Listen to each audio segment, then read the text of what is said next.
This is Cerebral Cinema. Movies of the mind. William Gargan stars as Barrie Craig, confidential investigator.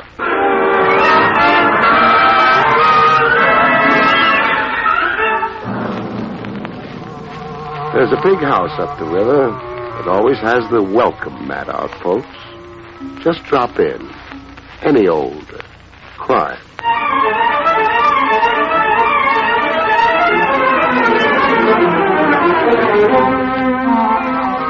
The National Broadcasting Company presents William Gargan in another transcribed drama of mystery and adventure with America's #1 detective, Barrie Craig, confidential investigator.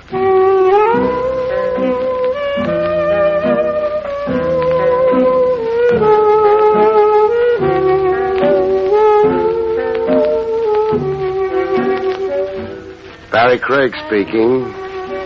The streamlined confidential operator keeps a case file with a nod to police regulations and with an eye to posterity.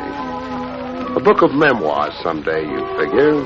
To show your grandchildren you were full of hustle yourself once upon a time. You keep a well-detailed file. Case number so-and-so, the nature of the crime, the principal actors, the outcome. And page 1 stating by who and just how were you pulled into the felony in the first place. Take the file in my hand right now, numbered 113. Who asked me into the case reads Father Neptune. Father Neptune, old man C. Case I worked gratis. Been out of sailing over to West Side Pier, seeing a friend off. I hung around the docks for a while, walking off the champagne and canopies, and wondering what there is about a lonesome river at night that makes the little man inside you cry. Well, about that time, Father Neptune decided to take my thoughts off me and transfer them to a mermaid in the drink. A drowning mermaid, the way it sounded. Where are you? Oh, December is a great month for a dip into the river if you're a polo bear, but in I went. Hey, grab a hold of me. Oh, me. Hey, I didn't say a stranglehold. Cooperate your rescue, lady, or I'll have to. Okay, much as I hate to.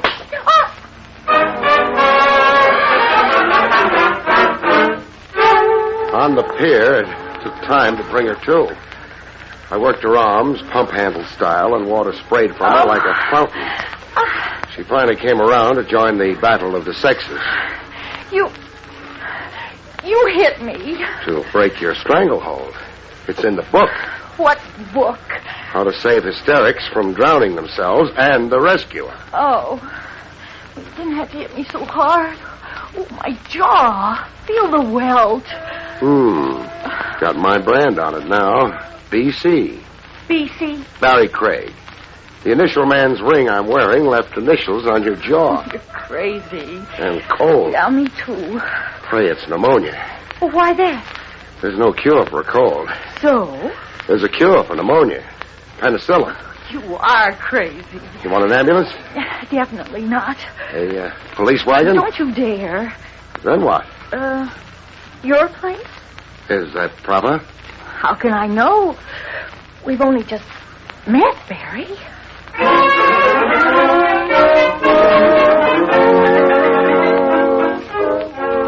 We got into dry things, and properly enough to rate a good conduct medal from the mayor. I got a hard, square look at my mermaid. Okay, a face and a figure that makes truck drivers water their whistles. Penny for your thoughts. I'm wondering. About? How many lies you're going to tell before you tell the truth? No more than I can help, I promise. Your name? Susan Lane. What made you go for a swim? But I can't swim. That's what I mean. I fell into the river by accident. I was walking and my foot caught on a loose board on the pier and... Start all over again. I wasn't pushed in. No? No. Fact is, I jumped in. Why? I'm like that. Peculiar. I get fed up with things. Things like? Nothing special, just life, men, the way the world is. I just get an uncontrollably morbid impulse, and then I'm sorry. What if nobody happens along to save you for the next impulse? Goodbye, Susan Lane. She wasn't much. Oh, excuse me. Hello? Hello. Have I got the right party? Have you? Well, I mean, are you the Joe who pulled the blonde out of the drink? The name isn't Joe. I followed you to your joint, white guy. And my phone number? Your name's in the bell, Barrie Craig, and your number's in the book. I see. Are you interested in hearing what I got to tell you? I've heard nothing so far. Well, open your ears, stupid. Hey, don't believe anything the dame tells you. I don't. What'd she tell you so far? That dill pickles make her hiccup. Okay, be a dope. All right. She said she'd attempted suicide. Baloney. She was tossed into the drink, picked up off the ground, and thrown to the fish. You know that? I saw. Where do you fit into this? We won't go into that. Another thing. Paste this song title in your hat. Sugarloaf Mama. Sugarloaf Mama. It's number one in the jukebox, you stupid. Where do you spend your nights? Standing up in a closet to improve my posture. Well, the song's the key to the whole deal with the girl. Now make like a detective. Goodbye.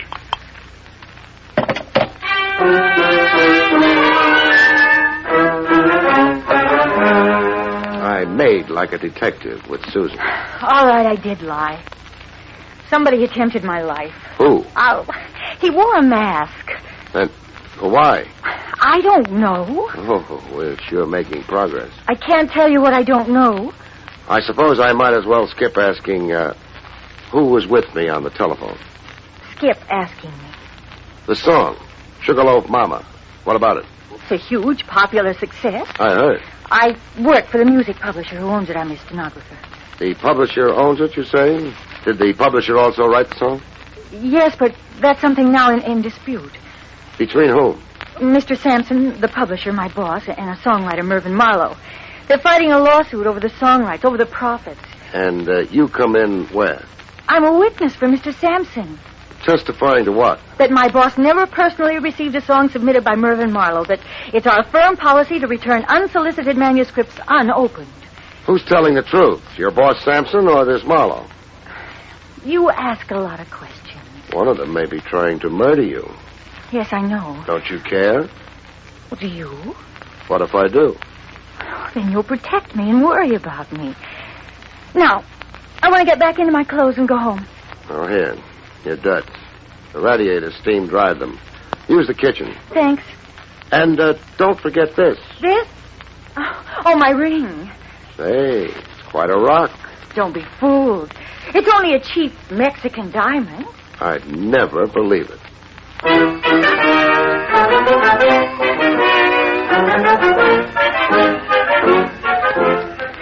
A lightning change of wardrobe, and we were on the street, arm in arm, like we've been engaged since the high school prom. Call a cab, Barrie. Taxi! Hey, taxi! Want company going home? I was wondering when you'd ask me. Get in. Don't try it, cousin. Huh? You just say something? I said stay out of my cab. Now, wait a minute. Oh, You were going to make a quarrel out of it? that was before your gun. Barrie. The gun's pointing at me, Susan. Yeah, relax, lady. All you stand to lose is his company. What's my loss? Skin off the top of your head. Now, I want 10 minutes before you phone the cops. One favor, please. What? Do it to me over here, close to the left ear. What's a gag? You're not the first to take a liking to my head. Oh, the rest of your head's still sore, huh? And unhealed. If you're going to. Sure, close to the left ear.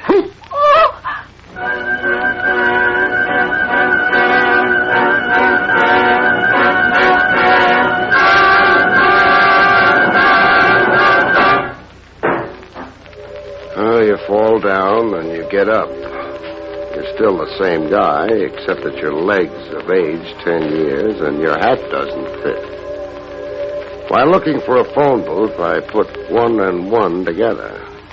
My anonymous caller and the kidnapping cab driver add up to one guy, the same guy.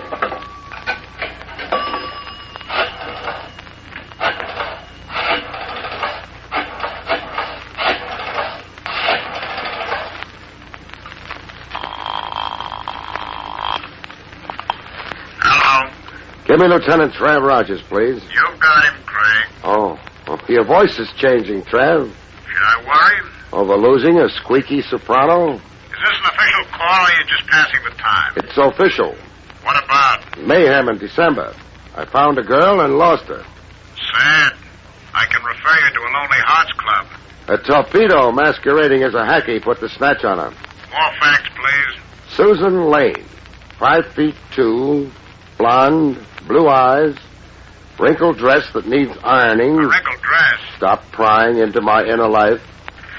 The hacky, so-called, was heavy-set, meat-faced, with jowls like Pluto the dog. A brown and white taxi cab. Did you get the license number? No, I was about to when I fell down and hurt my head. You were assaulted? If there's a law against slugging confidential investigators. There isn't. We had our decorations for it here at headquarters. What danger is the girl in? Catching a cold. Catching a cold? A permanent cold. Send out a general alarm, Trav. She's too beautiful to die. Who isn't? Now. No personalities. Goodbye now.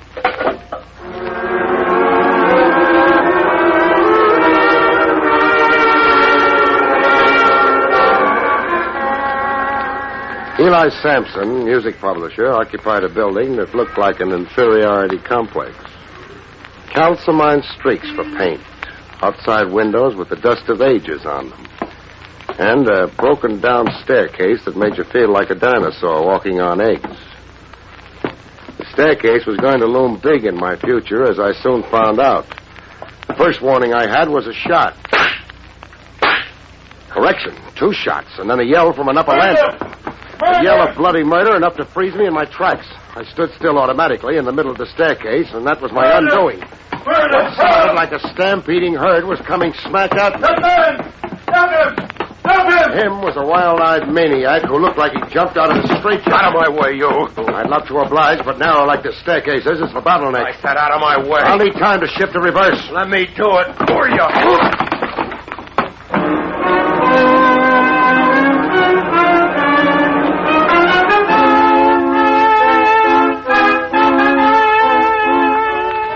Got relocated in the world with splinters of railing stuck in me like toothpicks. And a guy standing solemnly over me. A janitor holding a mop and a soap bucket. A janitor out of a Mac Center comedy, flowing mustache and dressed in the top half of a cutaway, with a battered derby on his head, a brown derby. You seem fully recuperated, my boy. Not recuperated, only recovered. What was that railing tied together with? Pieces of string? Iron glue. I myself performed the repairs. Here, I'll help you up. Oh, don't bother. What are you made up for? You refer to my elegance? To the mop and the bucket. A temporary condition, my boy. The mare is down, the mare is up. Up being? Stocks and bonds. Oh. I fluctuate as it fluctuates. You're, staring at me? Yeah, trying to place you. I've seen that odd kisser of yours before. Along the stock exchange, perhaps? No. Who did all that shouting on the upper landing? It was me, summoning help. Who got shot? One Eli Sampson. The miscreant fugitive who butted you so unceremoniously. You'll get nuts in your tongue, Lemaire. Mind if I leave you for Sampson? Not at all. I'm in no mood to be interviewed today. The market is down.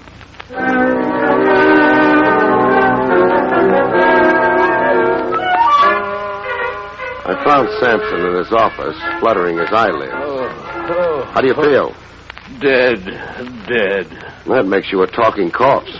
You got a career in vaudeville ahead. Oh, that maniac Mervyn Marlowe murdered me. Yeah. Burned your left wrist a little. Only a flesh wound. Not much damage for 2 point-blank pistol shots. Oh, I'll lose the arm. I'm sorry to disagree. Well, then it's a miracle. Yeah, music publishers never die. They just fade away. Oh, here's the gun used on you. It was thrown down. Yes, that's the gun the maniac terrorized me with. Give it to me. It's evidence for the district attorney. I'll keep the gun a while. But I'm a licensed detective. This Mervyn Marlowe is a songwriter battling you in the courts? A songwriter? A song thief? He didn't write Sugarloaf Mama? Lies. His claims are lies. Mervyn Marlowe can't even write his own name. He can't shoot straight. That makes him kind of useless all around. Sampson. Yes. A girl, Susan Lane. Susan Lane, my stenographer? Your late stenographer, maybe. She's been kidnapped. Kidnapped? By whom? Tough. Hired by Mervyn Marlowe. What motive would Marlowe have? To shut her up. To stop her from testifying to the truth when we go to court. The truth being? That nobody here read his song manuscript or even opened the envelope. How big is Marlowe's temptation to murder? Come on, Sampson. Don't shy at boasting. Sugarloaf Mama is a gold mine. Sales and sheet music alone run over $100,000. Motive aplenty to keep Blondie from testifying at all costs. He'll kill Susan. You'll find her dead. Where do I find Mervyn Marlowe? In a garret in East Harlem, 3601 First Avenue. A crazy bohemian in a cold-water garret with a piano. 3601 First Avenue. Call yourself an ambulance. Let that wound infect, and you'll be the one-armed wonder of the music publishing business.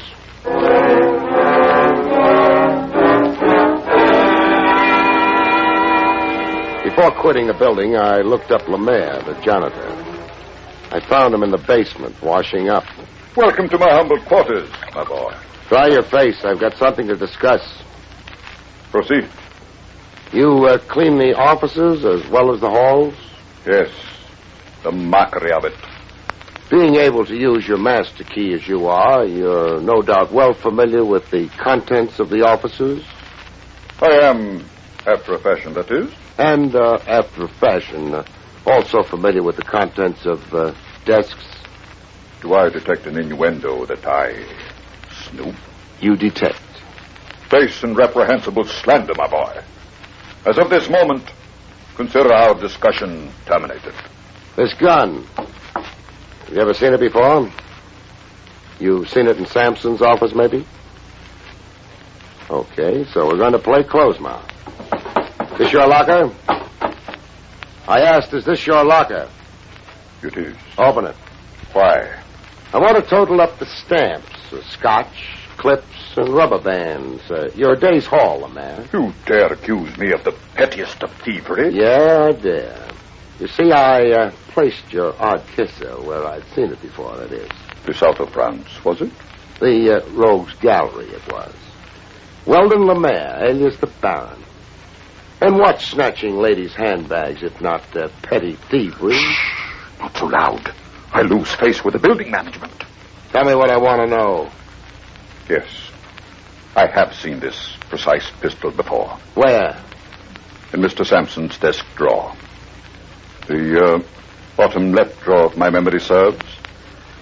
You've cost me a pretty piece of change. A blackmail you could have wrung out of Sampson.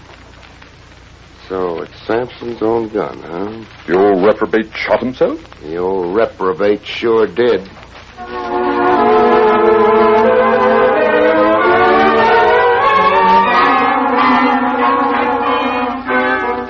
Visiting the rundown garret the songwriter Mervyn Marlowe lived in, I got a smell of trouble even before I asked in. Who's there? I didn't need X-ray vision to know a crackpot songwriter on the other side of the door was heeled with a gun. Who's there? I want to talk to you, Marlowe. The door's unlocked. Come in. Come in and nod hello to a gun. An old familiar situation. I came in, but with a bang. Oh! Marlowe was out cold with his fingers coiled around a gun. A gun I relieved him of.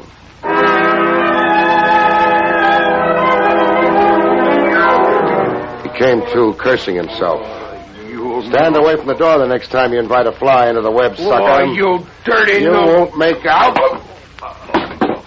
When you find it monotonous, tell me. Sampson used his own gun on himself. You know that? I don't go for a gag as obvious as Sampson's frame. Now get up, behave, and fill in the facts. Sampson asked me to call on him for a talk. We had an argument. Sampson said if I didn't drop my lawsuit, he'd scandalize me as a mad dog murderer. I socked him one on the jaw, and Sampson grabbed a gun out of a desk drawer. And? He said he'd frame me if I didn't sign papers swearing my claims to Sugarloaf Mama were a fraud. He said he'd swear the gun was mine and that I'd come in to kill him. that he'd overpowered me and seized the gun after I'd fired at him. When I ran out, Sampson fired 2 shots, not at me. At himself. He gave himself a flesh wound. That's Sampson all over. Anything for a buck. $100,000. Money belonging to me. He stole my song. You'll have your day in court. Yeah, with Sampson's lying stenographer perjuring herself with a boss. Now that we're down to her, where is she? Where is she? What are you talking? Susan Lane was kidnapped. Now what frame of... You and Sampson are the interested parties. If she was for Sampson, she was against you. So? So only you'd have a motive in shutting off her testimony, it would appear.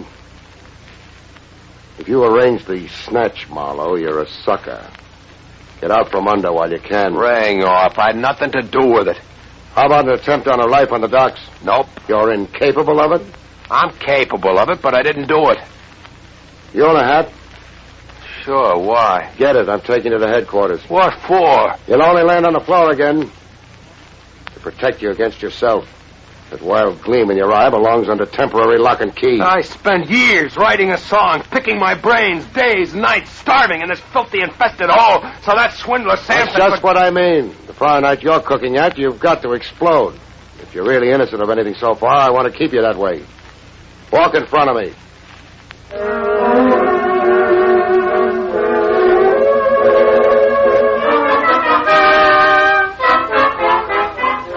At police headquarters, Lieutenant Trev Rogers had sensational news. Susan Lane. We think we found her. Where? A shack up near Gun Hill Road overlooking the railroad yards. But how? Let's go get her, shall we? I'll tell you how another time.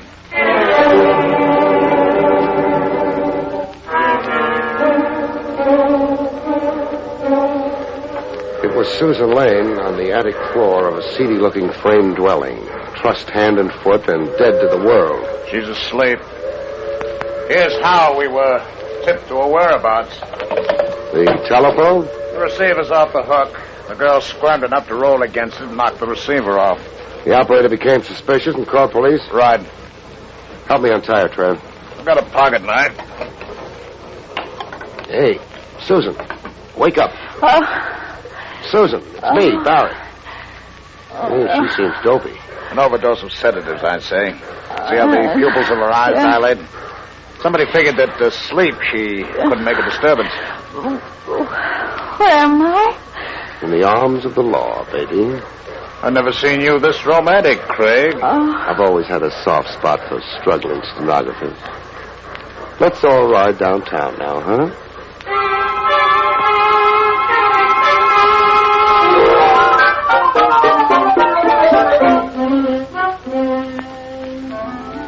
Riding downtown on the West Side Highway with Trev Rogers thumbing his nose at speed laws, Susan came around to 100% of herself to lean against me contentedly, purring like a kitten. I feel so good. You're making Trav's bachelorhood an awful load to bear. Hand-holding will only get your palms sweating, Don Juan. Suppose we talk about the case, Craig. You talk. Sampson and Marlowe. One of them hired the kidnapper. What could Sampson's motive be? The same motive he had in shooting himself. Frame and discredit Marlowe in advance of their trial over that song. It's a possibility. But you don't buy it? Not right away. Oh, take that exit and pull up to Pier 41. What for? It's the pier where the case began. Began for me. Some clue you missed there? Reconstruct the crime. Isn't that standard approved routine? All right, Brain. Pier 41. Susan. Yes? Follow me. I'll need your help. All right. It began about here. I heard a cry for help. Is this about where you were when a masked somebody threw you into the river? Well, yes, I think so. Good. Now, let's reenact it. Stand facing the river. Yes. I'm the masked mister. I steal up behind you, grab a hold. Don't be ticklish. I hoist you into the air, so... Oh, no. Craig, do you have to be that realistic? Oh, I have to be. How else can I heave a cute little bundle like Susan into the drink? Craig, you maniac, she can't swim. Oh, can't she? But you saved her life in the first place. Yeah, that's what she wanted me to think. That was the hook, and I swallowed it. She can't swim, huh? Look at that Australian crawl. She swims like a fish. Yeah, good old will to self-preservation. I was counting on that to convict her.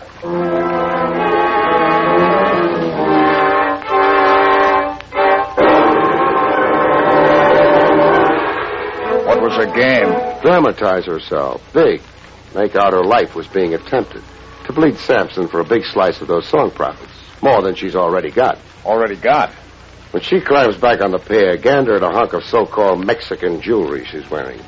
Appraise the ring at Tiffany's and find out what a bonanza stenography can be for a smart girl. Sampson gave her the ring? A down payment for her perjury. But if the blackmail was set up so good, why embellish it with phony attempts on her life? And the kidnapping. Fear. Marlowe could gun for her, for lying for Sampson. Ditto Sampson to keep her from telling the truth. The truth being that Marlowe wrote Sugarloaf Mama. So? So by making herself a police problem, or my problem, that is, she scared Sampson and Marlowe from daring to harm her. Clever. Oh, here she comes. Oh, hello, baby. Oh, that was contemptible of you, Barrie. A flaw in my character. So sorry. Just by the way, who was the atrocious kidnapper? Oh, my brother. Oh, I'm cold. Where do you suggest we go? Your place? No, it really wouldn't be proper this time. I'd be pinched for sequestering police property.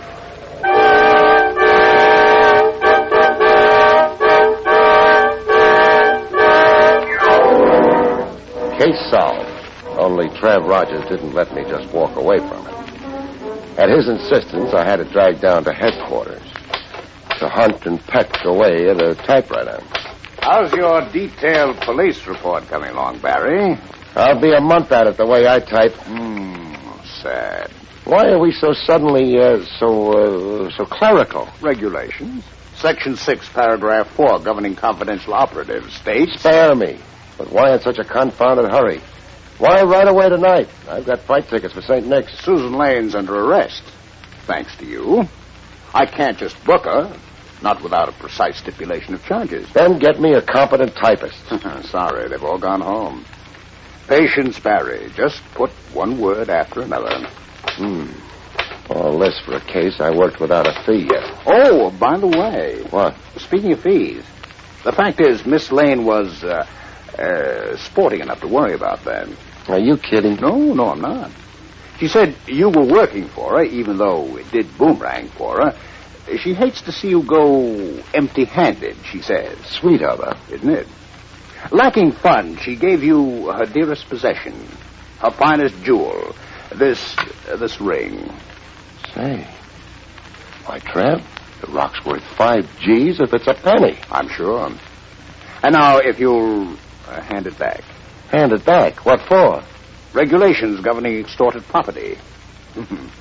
The girl, unfortunately, came by the ring dishonorably. You kill yourself. Good night, folks. See you next week.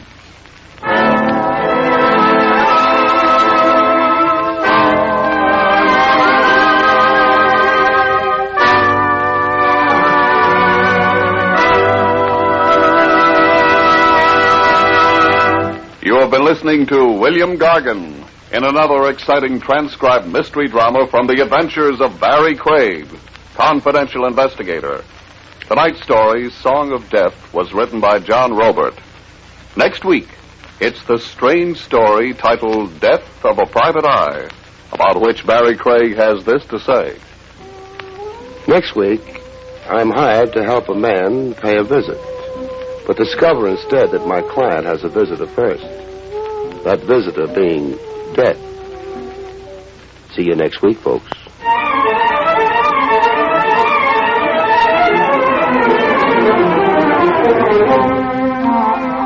Featured in the role of Susan was Amzie Strickland. Barrie Craig, starring William Gargan, was under the direction of Hyman Brown. This is Don Pardo speaking.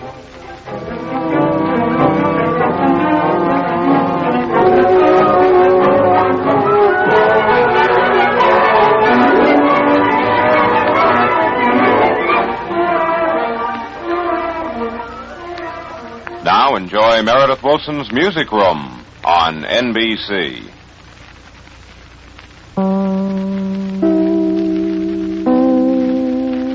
Cerebral Cinema hopes you have enjoyed this movie of the mind.